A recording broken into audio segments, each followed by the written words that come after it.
From Studio DRC at the Daytona Regional Chamber of Commerce, this is the Crest of the Wave.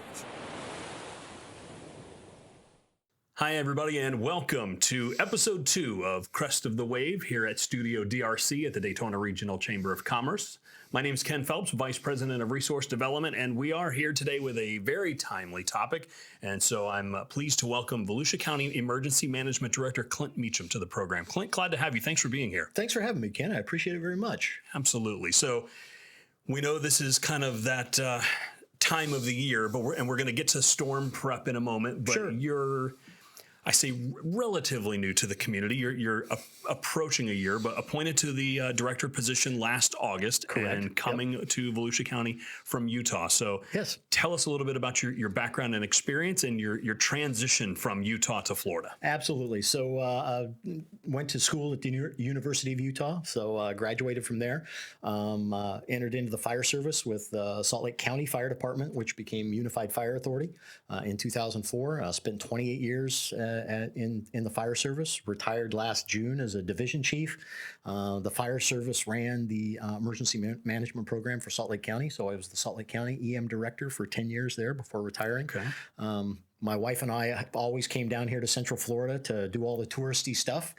Fell in love with the place, and the opportunity popped open here in Volusia County, and I threw my oar in the water, and I was fortunate enough to get accepted. So I've been here. We've both been here about 10 months. We love our new home here in Volusia County, and we're having a good time. So very good. So when I was reading a little bit of your bio, and I see, okay, he's coming from Utah. My very first thought was, this guy's not going to know anything about hurricanes. They don't have hurricanes in Utah, and yet your background includes some first response. So share with our listeners and our viewers a little bit of kind of your role in addressing hurricane disasters. Absolutely. So my fire department was also a sponsoring agency for one of the 28 FEMA urban search and rescue teams.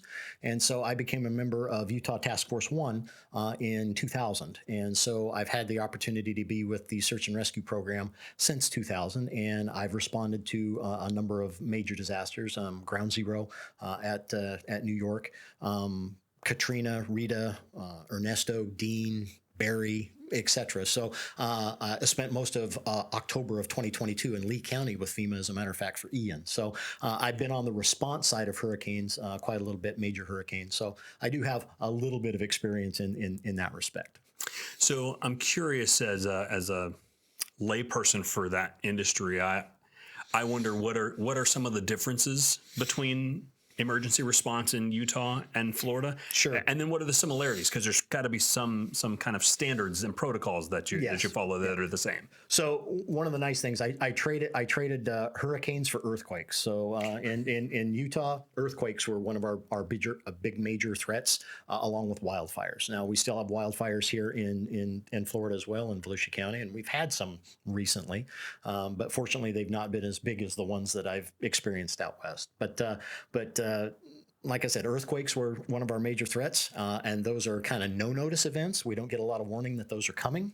So it's kind of nice to be able to see a hurricane coming, for example. And as you said, even though the threats are different, the processes that we use, the partnerships that we build are common across any kind of incident. So whether we're dealing with a hurricane here in Volusia County, whether we're dealing with something, hopefully never, but if a terroristic event or a cyber event, the processes that we use are pretty much all the same. We use, and again, the way we prepare and the way we build partnerships is very, very similar. So that actually, let me transition to the next topic and talking about, there's no single agency that responds to something that is the scale of a hurricane, especially if there's significant impact. Absolutely. Talk a little bit about the cooperation between agencies, and then also your background in terms of response versus planning, and how you approach that with the agencies we've got here in Volusia County. Absolutely. So, and you hit the nail on the head. You really did. With any kind of major incident that may affect our communities or our county, it's all about the partnerships, and we really have to look at Volusia County as one whole village rather than 16 individual cities and so on and so forth. And included in that, To expand outside of the county a little bit, we rely on our neighboring counties within our region in the event that we have something seriously impactful. Our partnerships with the state, and then our partnerships with the federal government, and within our community here in Volusia County, it's not just the governmental agencies. They're your typical what you think of when you think of first response, as far as fire, law enforcement, EMS, public works, etc. It really takes all of us. It takes the school board and the school district. It takes our private partners and private industry,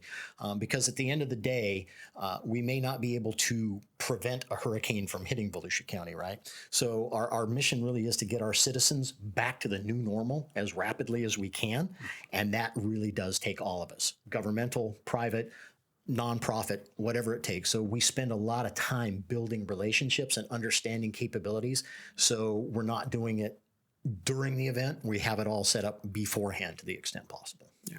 I know for those who are watching or listening and may not be fully aware, our president and CEO, Nancy Kiefer, serves as the ESF, let me get that straight. Emergency ESF, Support Function, yep. ESF 18 representative at the Emergency Operations Center when a crisis like that happens. Yes. And I think, if you're not kind of behind the curtain, so to speak, to see how all that comes together, you wouldn't understand the cooperation. But and the reason there are those functions and that business representation is so that we can communicate to our business community and that they're getting the same message that's going out to our citizenry. Absolutely. And that's such a really important piece. So I kudos to you on your leadership, and those that have served before you, Jim Judge and others have certainly created quite a legacy. And unfortunately, we've had quite a bit of practice over the last few years. Yes.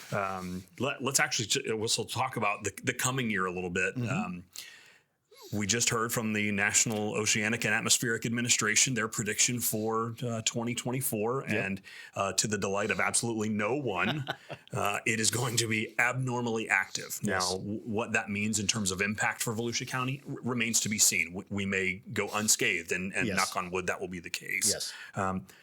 How does getting news like that impact your agency and your work, if at all, and it may not, but when oh gosh, we better be ready in case there's you get, we had one in the early 2000s of 3, within weeks of each other. Exactly. How do you approach that when you have that sort of a prediction for a coming season? Right. And again, whether we're having an abnormally busy season, and again, they're predicting that this year is going to be maybe a third again as busy as a normal season, doesn't mean that we're going to get hit, or it may mean we're going to get hit multiple times. But whether it's a busy season or a normal season or even a slow season, we have to take it seriously, because it only takes one, right? So our prep is pretty much the same all the time. It gets a little bit, as we get a busier season prediction, people start to perk up and take a little bit more notice in the general public and so on and so forth. But the way we prepare, and again, our first responder community, our critical infrastructure community, Duke, FP&L, TICO, all of those folks, we do the same things every year and develop that muscle memory and continue to strengthen those relationships. So again, that if we do need to use it, whether it's once or whether it's a half a dozen times, we're ready. Yeah. Let's talk a little bit about for the business community now, that what to do and when. So we're going to break it down for you with the before, during, and after a disaster has struck. So we're on the cusp of the season. Fortunately, nothing's other than being hot. The weather's not too bad right now. What should our business members and business community be doing now so that when something comes, they're ready for it? Yep. So one of the first things we always recommend, whether it's a business or a private homeowner for that matter, is understand what your potential risk is, right? Is your business located in a floodplain, for example? Where are you located geographically? Are you a beachside business, or are you inland? All of what's your access like, et cetera. So just understand what the potential impacts could be from Mother Nature, for example. The other things that we always talk about pre-event does your business have any kind of continuity of operations plan? That's always something that we always like to stress a lot. If you are severely impacted by whether it be a hurricane or COVID or whatever it might be, do you have a plan in place where your business can adapt and adjust and survive, essentially, Sure. right? Are your insurances, you have the proper kinds of insurances and stuff to, again, have that tool in the toolbox in order to help your business survive? I believe, if I'm not mistaken, most businesses, if they're not back up and running within 60 days post-event, about 2/3 of them don't ever come back. So again, it's important to understand your threat, have those tools in the toolbox as far as plans, and again, you'll probably need to adjust your plans because, never survive first contact, so to speak, right? But other things as well. The cyber threat, especially to businesses, is becoming more and more prevalent. So do you have a disaster recovery plan for your data and all that good kind of stuff? Can you conduct business without the power being on? If you can't swipe a credit card, for example, are you in a position where you can use cash, et cetera, just to keep that economic engine moving and your business, help it be successful? Yeah. Well, and I would think probably the single biggest factor in reducing that time is of the essence, getting that time to back open fully reduced is the preparation and getting that done. Absolutely. The more time we spend in prep, the less time we have to spend in recovery. Is the general rule of thumb. Absolutely. So, okay, let's transition to now. Okay, we're in the midst of a storm. Impact is imminent. We're everybody's watching the weather and the Weather Channel. We're hoping not to see Jim Cantori, those kinds of things. During the storm, what are the things that businesses should be aware of in terms of where are they getting their information from, or where should they be getting their information from? One of the things with the internet and social media is we are drowning in information and starving for wisdom. Yes. So where should the businesses be going to know when, okay, it's time to lock up, hunker down, and ride this out? Yeah. So those trusted sources are very important. We in the emergency management realm, we use the National Weather Service. We have AccuWeather, we have Geostorm, we have a bunch of other sources that we use as well, but it's really to back up and support what we get from the National Weather Service. We act on that information that the National Weather Service puts out. Our local news media is also very, very good in getting accurate information out, and we work with them through our community information division to make sure that they're informed on what's going on. Volusia County Emergency Management, your local city governments are also great sources of information. Again, we're collaborating behind the scenes to make sure that we're pushing out the same amount of the same types of information. We're making it as accurate as we can, as timely as we can, and we get it. There's decisions that we may have to make at some point that are hugely impactful. An evacuation order, for example. We understand people don't want to leave their homes. They don't want to leave their businesses. There's a lot of time, sweat, and tears tied up in those. We don't do that. We don't take that responsibility lightly. We don't do it at a whim. There are things that we have to consider, and our primary consideration all the time is life safety. Again, we want the people to be around to be mad at us after the storm that we issued the evacuation order, right? So that's really what it comes down to. And the same kind of thing for business. And we have to look at, are utilities going to be interrupted for a long period of time? Are essential services like 911 services going to be interrupted, aside from just the impacts that the storm may have? So all of those kinds of things, if it looks like the storm is bearing down, again, Volusia County Emergency Management, our website, we've got a new app that'll be launching around July 1st. That's a good source of information. But again, pay attention to the information that we're kicking out about the potential impacts. Are we under evacuation orders, et cetera, because again, that life safety thing is absolutely critical. We can rebuild the rest. It may take some time, but we can get back to that new normal, and we want everybody around to be able to share in that new normal. Yeah. I think one of the challenges of being in Florida, like it's the joke is, if it's a Category 1 storm, we would call that Tuesday. Right. Yeah, exactly. We get thunderstorms during the course of the week that can be pretty potent. Of course. But it is preventing they talk about a storm being overhyped. Well, and it turned out to be nothing. Well, and I'm one always err on the side of caution, as you said, to be able to be around afterward. How do you What are the things you would tell a person or a business owner to say, here are the keys for as many storms as you think you've ridden out over the time. Yep. Here are the things that if we're saying these things and warning you about these things, this is when it's serious, regardless of who you are, how many storms you've been in, et cetera. Yep. So storms are like people. Each one has their own personality. And just because we've had one storm or a half a dozen storms or 20 storms doesn't mean the next one is going to act like any of the previous ones. I'll take Ian as an example, right? So as it came ashore on the west coast of Florida, very powerful storm, lots of wind, lots of storm surge, et cetera, et cetera. By the time it crossed the peninsula and got to Volusia County, it wasn't even a hurricane anymore. It was a tropical storm. But it dumped almost 22 inches of rain on top of us, right? Yeah. Hugely impactful to people, closed down a lot of road access, had a huge impact on folks, and it wasn't even a hurricane. Category 1, Category 5, I mean, as the storm gets bigger, the amount of damage that we expect is exponential. So if a Category 1 is a 1, a Category 5, we're expecting to see 500 times the amount of damage. Mm-hmm. So just because you've been through one, or a dozen or however many, doesn't mean that the next one coming down the pike isn't going to throw something weird at us and catch us all off guard. Yeah. So again, we always try to err on the side of an abundance of caution, and sometimes that bites us, right? Sometimes it looks like we're overreacting. But again, our primary concern is always that life safety aspect, and we would rather have people here to be mad at us than we didn't do enough, and now our citizens are paying the price. Mm-hmm. So yeah. I think Ian's a great example of that because I was born and raised in Volusia County. I spent almost 2 decades out of the area and moved back in 2016. So was out of practice a little bit for storms. Yeah, but sure. During Ian, there was standing water in places I had never seen standing water before. And I think that's a great example of you never know what's going to hit, even one that's quote unquote not as severe. Yes. So let's talk about then that now after the storm. Mm-hmm. One of the lessons we always try to iterate to our residents as well as our business community.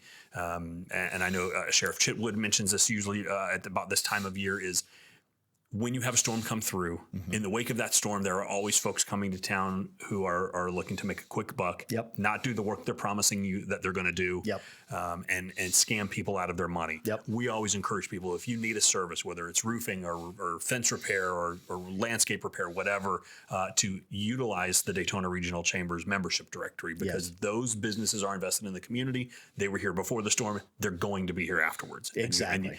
And there's nothing that's 100% guaranteed, but you're likely to be able to, get the work you're paying for. From an emergency management standpoint, in the post-storm activity, what are the things that you want the business community to be aware of? What sort of resources do they reach out to help them recover? And again, try to get in within that 60-day window of we want their business to continue to thrive after the storm. Absolutely. So post-storm, we work with the state and we work with FEMA to bring in what we call disaster assistance centers, and they're not only for our private residents, but we try and bring in services for businesses as well.